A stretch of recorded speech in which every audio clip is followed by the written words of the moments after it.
Hi,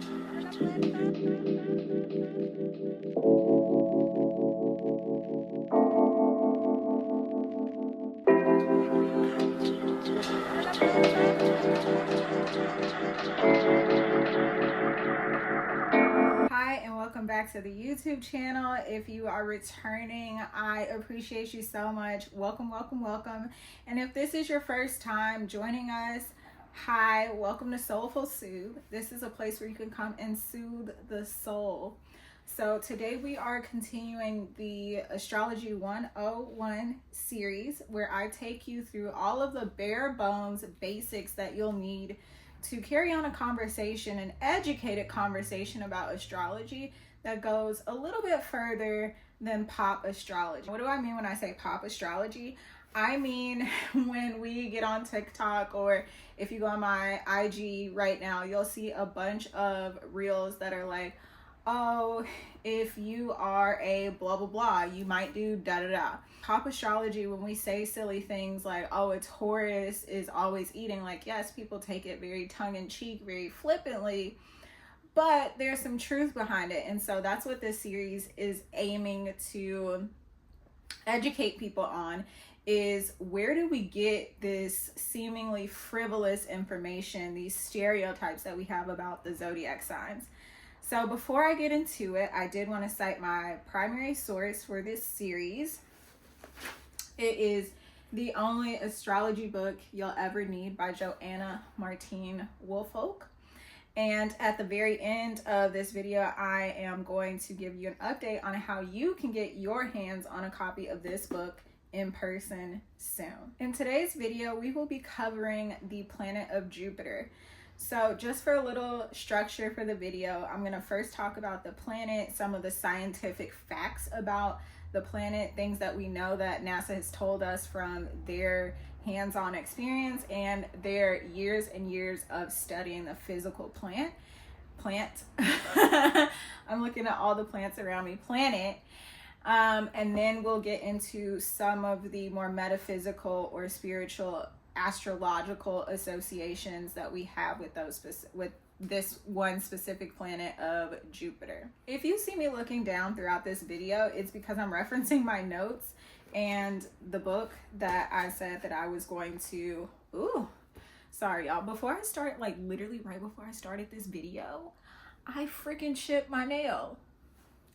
And see, I went to the nail shop yesterday, got my hands and my feet done, and I looked at my feet this morning, and both of the like French tip parts of my pinky toes on both sides, girl, both of them are gone. And so at first I was like, ooh, I really should go because I just went yesterday. Like, this is janky AF. Like, why? This has never happened before, blah, blah, blah. But then I was like, girl, it's just your pinky toe, and it's a pink French tip. No one can barely see, blah, blah, blah. And I talked myself out of going. But then right before I freaking turn on the camera to record, this happens. I can't believe it. But anyway, let's get back into what we're getting into with this video. When it comes to Jupiter's proximity to Earth, meaning how close it is to Earth, it's the 5th planet out in the solar system. So, you know, when I'll put something on the screen that shows like the little rings and the planets, including Earth. Jupiter is just the 5th planet away from us. When it comes to size, Jupiter is about 300 times the size of planet Earth, which is kind of insane to think about. Like, first of all, thinking about the magnitude of the size of planet Earth and then multiplying that times 300, like, that is just really unfathomable for me. But an interesting fun fact nonetheless. When it comes to time on the planet of Jupiter, for every 1 year on Jupiter, it takes about 12 Earth years. What does that mean in terms of astrology? In terms of astrology, that means it takes about 12 years for Jupiter to make a full rotation around the sun. Now let's get into the juicy bits, the reason why you're here. What does the planet Jupiter mean for me astrologically? What does it mean in my birth chart? What is it telling me? So the planet of Jupiter is often associated with luck and financial abundance. It's also associated with expansion. When we talk about abundance, especially on the internet, when we're talking about manifestation in different pockets of spiritual communities everywhere, when we're talking about abundance, we're usually talking about it from the standpoint of finances, and rightfully so, because it takes money to make money. It takes energy to make more energy. Like, energy doesn't die, it just recirculates. And so in order to have something recirculating, you need to have something that circulates to begin with. Hopefully that makes sense. Hopefully I didn't lose you. Hopefully you're picking up what I'm putting down. So with that being said, this planet is associated with good luck. It's associated with financial abundance. It's associated with expansion and just making things larger than life. And speaking of larger than life, the two zodiacs that this planet co-rules over are Pisces and Sagittarius, two of the mutable signs. Pisces is a water sign and Sag is a fire sign. So with both of these zodiacs, when you encounter someone who has Pisces or Sagittarius placements, you might notice that their imagination is just so big. Like, they might appear to have very grandiose ideas about what they want to do when it comes to business, when it comes to family, when it comes to love, when it comes to literally anything that they're passionate about. It just, they blow it the fuck up. And they really can't help it because they have this planet Jupiter that is all about go big or go home, right there pushing them to make things larger than life. The planet of Jupiter is often associated with wisdom and philosophy. So a lot of times you'll hear people say about Sagittarius that they are the philosophers of the zodiac sign. And while that may be true, just to give you some reasons why we would say something like that, it's because Jupiter, it's about expansion. And so yes, we look at Jupiter as like kind of like the Santa Claus of the zodiacs, kind of like the foil of Saturn, who's here to teach you. I kind of think of Saturn as like Krampus and Jupiter as like Santa Claus.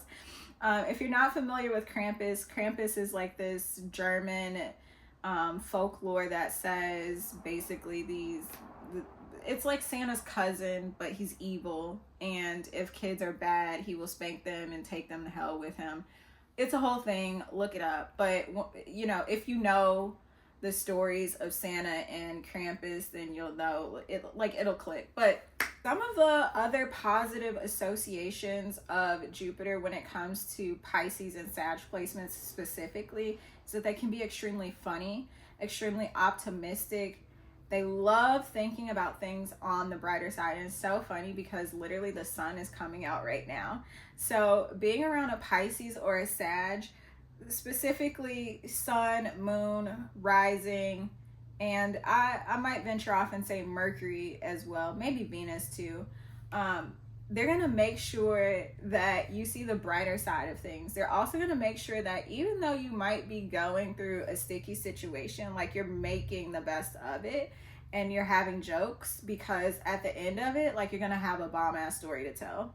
And Pisces and Sagittarius, like, it's just something about those two that just make everything look so much better. They're also the people in the friend group who, like, they might be going through something, but it's not that you'll never know it, but it's just like they don't ever look like what they go through. Like, they always look good. Now, of course, with Pisces, you might say, well, Pisces is a crybaby. They're always crying. They always look a mess because they got tears coming down their face. But baby, Pisces knows how to pull it together and allure and attract somebody with that siren energy, mainly through the eyes, sometimes through the lips, oftentimes through mannerisms. But even when Pisces is crying and looking a total hot mess, like, it's just something so sexy about it to a lot of people. And the same with Sagittarius. Like, even if Sagittarius is like going off in a bit of rage or like crashing out on somebody, it is sexy to somebody. Like, even to the person that might be on the receiving end of that crash out, like, they might be like really turned on by it, because it's just this energy of making things look larger than life, as well as making the most out of a situation and like putting a positive spin on things. Like, yes, Sag is angry as fuck at me right now, but they're paying me attention, and I love when they pay me attention, even if it's in a negative way. Like, it just turns me on so much. Hopefully that makes sense. Some of the cons of Jupiter energy, it could be like too much of a good thing, having an excess of whatever. So like, yes, you like to eat clean, but like you do it in such an excessive way where it's like too monotonous, too rigid, too structured, and it doesn't allow you the freedom, the fluidity to explore something. It could also be something as simple as like, you like to gamble, but you do it too much to the point where you end up bankrupt. Something of that nature. Like, that's one of the malefic sides of Jupiter, I guess you could say. Even with the example that I just gave about like gambling, one of the downsides of Jupiter energy, or Jupiter in a not so great or beneficial placement, could look like somebody being bad with money. And obviously bad is a relative term that's subjective for everyone. But when I personally say bad with money, I mean things like, everything on the spectrum. Like, you could be really good with attracting abundance. You could be really good at making the income, but really suck at managing. Or on the opposite end of that spectrum, you could be really, really good at managing money, but you're not so great at finding the opportunities to gain that money, if that makes sense. I am going to read just one today, because this video is probably longer than what the other ones have been and what I originally intended this series to be, because I can literally sit around and talk about astrology for freaking ever. But I value your time, so I'm just going to do one example from the book, then we'll close out. Thank you so much. If you made it to the end of this video, you're a real one. Thank you. Like, for real, thank you for being here. So we're going to read Jupiter. We're going to read Jupiter in Sagittarius. Since I've been talking about Jupiter in Sagittarius so much, I thought I would read an example of what one of those planet placements would be, because I've done that for every other video in the series. Like, I'll read, let's say Venus in Cancer, or I don't know, Mars in Aries, just for example. So anyway, if you have a Jupiter in Sagittarius, I hope that this resonates for you. If it doesn't, please know that astrology is a spectrum. What I mean by that is there are themes that are in place, but the manifestation of those themes happens on a gradient scale, meaning, okay, Cancer energy is specifically about motherhood, the family, home life. So when we look at somebody who has Cancer placements, it doesn't necessarily mean that that person will be a mother. It might mean that that person might have mother issues, like very tumultuous conflicts with their mom. It might mean that their mother-in-law later in life is going to be really significant, like a really significant mother figure to them. It can mean a gradient amount of things. So when I say it's a spectrum, I mean, it doesn't necessarily have to be this one way for you. It could be the complete opposite, and that's okay too. It doesn't mean that astrology is fake, a farce, or anything in between. Another example I can give is like Virgo energy. A lot of times people are like, oh my God, Virgo is just such a perfectionist. They're so clean. Everything has to be the way that they want it specifically, blah, blah, blah. But lo and behold, I have Virgo friends like in real life that are some of the messiest people that I've ever seen. Like, you will go to their house or in their room and everything is just in shambles, cluttered everywhere. But when they go outside and they present themselves to the world, they just appear to be very polished and put together. So hopefully that makes sense. I know that was a long example, long intro, long segue. But okay. Jupiter in Sagittarius. Sagittarius is the sign that Jupiter rules, and the planet's expansive, generous qualities are emphasized. With this Jupiter position, you are a person who likes to live well. You have a free hand when it comes to spending. Fortunately, you usually attract financial luck. No other Jupiter position augurs as much success in this area. As a native, you have an instinct for turning ideas into cash. You think big and profit accordingly. You also tend to marry well, and many of you inherit money. Jupiter in Sagittarius, though, does not make the personality crass or materialistic. You are high-minded and idealistic. You will often give up a well-paying position if it doesn't suit your inner calling.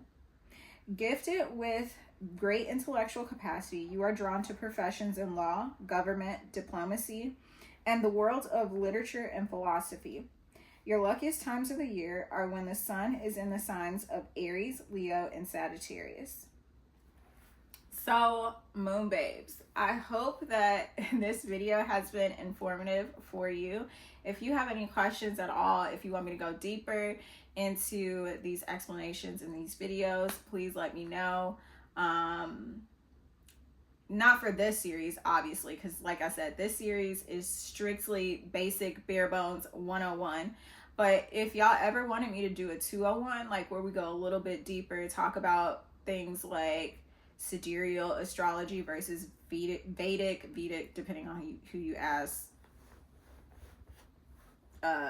dialects and accents as well, it differs. But if you wanted me to do something like that, please let me know in the comments. I would love to sit down and produce that content. Life just be moving so fast, y'all. And to sit down and record something, like, I know it seems so easy to just sit down and turn the camera on, but actually so much more has to go into it, like figuring out lighting and when there's not going to be noisy distractions, etc., etc. Like, y'all. But anyway, I would love to produce that content. Let me know down below. And without further ado, I'll catch y'all on the flip side. Ciao. Hey y'all, I'm sitting here editing the video and realized that I forgot to record the part that I said, oh, hey, we're gonna talk about this at the end of the video. Obviously, you don't know that because this is edited at the end of the video, but so we now have a space where you can go shop in person some of the items that we have in stock. I cannot believe that I'm saying those words because I always thought it was going to be like 10, 15, 20 years down the line before I could get my products on physical shelves. And like, obviously, business standpoint, we all know, well, maybe we don't know, but yeah, I'm not going to get into that. I'm just going to celebrate this moment for us and for me. For using my willpower to make this happen, as well as alongside with Spirit giving me the intel, putting the bug in my ear, literally guiding me through every step of the process. Like, I don't come from a business background. I'm not from an entrepreneurial family. The fact that I'm doing this out here on my own, just winging it, is a little bit crazy, but yeah, I didn't want to make this super long. If you're in Houston, Texas, come out, shop with us. There's tons of other amazing vendors. Scorpio, Mercury, shout out to you. Have not bought a piece yet, but oh my God, y'all probably can't tell, like, there's a little scene girl on the inside of me. It was not a phase, like ever a phase. Yeah, I'm a love and light, Pisces, sun and moon, and 3 other placements. But at the same time, I have this very dark feminine energy within me, and I love letting her come out to play sometimes. And Scorpio Mercury's pieces just, I don't know, they just do something for me. So Scorpio Mercury is not the only amazing vendor in the building. Go hang out in the book nook. Go check out some of the other vendors. Literally, when you pull up, walk through the doors, the consignment space is straight to the right. You'll see a little kiosk, someone sitting there with an iPad to check you out, and then you'll see just shelves and table spaces for you to go pick your items. There's another woman next to me. I can't remember her name right now, so if you're saying this, I'm so sorry, girl. Love you to pieces, though. She makes these gorgeous resin epoxy, I'm not sure of the medium, but these gorgeous like boards, like charcuterie boards and display trays with real authentic crystals. Like, baby girl is cold. So like I said, go check us out, go shop, go support, and hopefully I'll see some of y'all there, like hanging out, doing work during my office hours, because I 100% plan on having office hours in the near future where I am just posted up, let's say every Tuesday, Wednesday, Thursday, something like that, from like, I don't know, 3 to 7, and you could just pop in and get a reading whenever you need. So I'm very excited to see where this partnership goes. I'm very happy with the journey so far, and I'm so appreciative of all of your support, and even the people that are watching not wanting to support but just watching because you can't take your eyes off me. I'm grateful. I'm so grateful for it, because without you, I'm not gonna say none of this would be possible, but even the people that feel like they're not helping, y'all have helped. So I'm just expressing gratitude for it, and truly I'm grateful. So yeah, I'll catch y'all on the next video. Ciao. She just wants to close her eyes and sway.